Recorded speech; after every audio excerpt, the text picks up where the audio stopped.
Weeder Wildcat line. Is that true? Who's the Weeder Wildcat line? Don't you remember that? Don't you remember that thing from like in the '80s?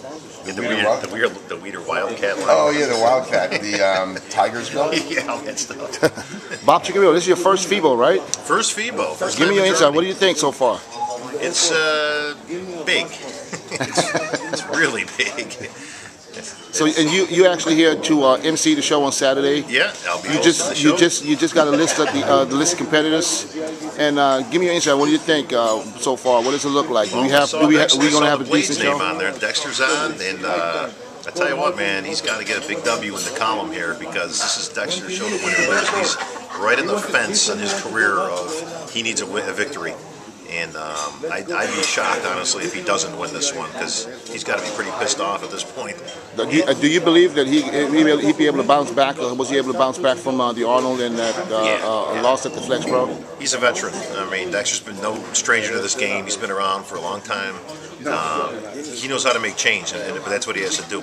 Got to make change. Got to get in. He's got to get a win. Tell me this, because I mean, you're an insider. You know what's going on. What do you think was the reason for Dexter not coming in shape, not only at the Flex Pro, but even at the Arnold Classic? What do you think? You think it's age? Yeah. Don't you think? You think so too, Rich? I'm not sure if it's age or more. I mean, he's always been a genetic freak where he didn't have to do as much to get himself.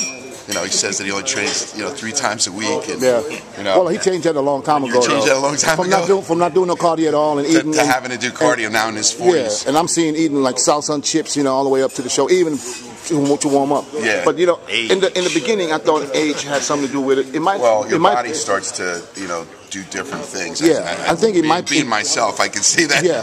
I can attest to that. Yeah, and me too, kind of.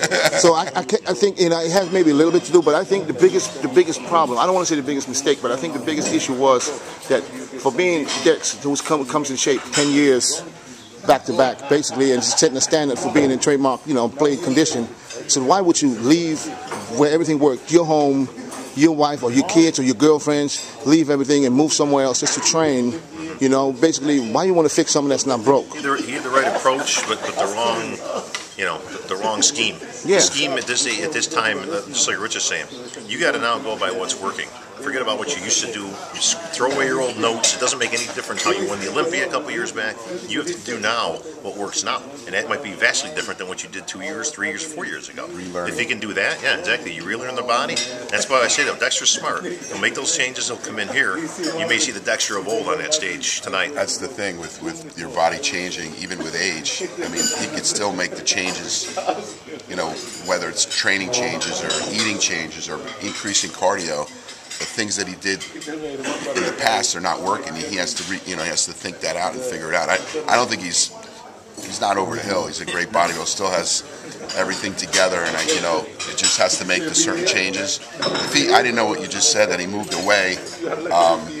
That to me is... Yeah, I mean, he found an apartment, he rented and furnished it, and bought him TVs, even shipped his car from Florida to... I did that in when I went into the '89 Olympia in Rimini. It was the biggest mistake I did. Exactly. Because I lost touch what really worked for me. Yep. It was a year that Vince Taylor beat me, and he wouldn't have beat me if I was just in condition. But because I remember that video when you went there like 4 weeks out. Yeah. And you said because you have Italian heritage, so you figured that it would be good for you. But basically, you shot yourself in the foot. I started listening to people that I shouldn't have, and being in another country, and it's like you're a great bodybuilder in this little pond, and I started taking information, and then like when I went on stage, it showed, and I got beaten, which I shouldn't have. Yeah, Bob. So give me your top 3 for top 5 this weekend, real quick. I'm going to go with Dexter for a win. It's kind of open after that. Ruli Winkler's in. What do you think about Ronnie? Ronnie Rockel, you know what? The kid's good, and I really like him. And this is his home. This is his home. So he's not traveling. Now, he's not traveling. So he's coming in. This is like his 4th show in a row. Yeah. And as you guys both know, that's tough to do. So he's going to be in the mix, but he can get beat. He can get beat in this show, but he'll be up there. Ronnie Rock will be up there. Well, Ronnie Winkler is his 4th show too. Yeah, but he was so far off, he needed to come back. So I saw him. I thought he looked good, like just walking around, but that's not really telling how someone looks. Yeah. But he looked hard. No, he's in better shape now than he was at the last show. But you know how it is 2 days out. It's still tomorrow. You can still lose weight and flatten out, and all things can happen. It's a golden opportunity for somebody to qualify for the Olympia. Yeah. So Ronnie Rockel's already qualified. Dexter. Roddy Winkler's qualified. Dexter's qualified. Michael Kefalianos is qualified. Kefalianos is a guy that you got. Johnny Jackson is qualified. I was just going to say. Hey, my athlete Flex Lewis qualified in the Open. Exactly. Coming in third. Yeah, in he went over there and kicked ass. I mean, he's not going. He's going into 202, but. This is a good show for somebody. This is a great opportunity for somebody, and that's the bottom line. You might get a fourth place bump. The top three may be qualified. You may see a dark horse in here, but it's a great chance for somebody to get on the Olympia stage. We will know much more tomorrow after prejudging. We'll get back to you guys and ask for you. We'll give you the post show report live from the Rich Gasperi post prejudging show. Thank you very much.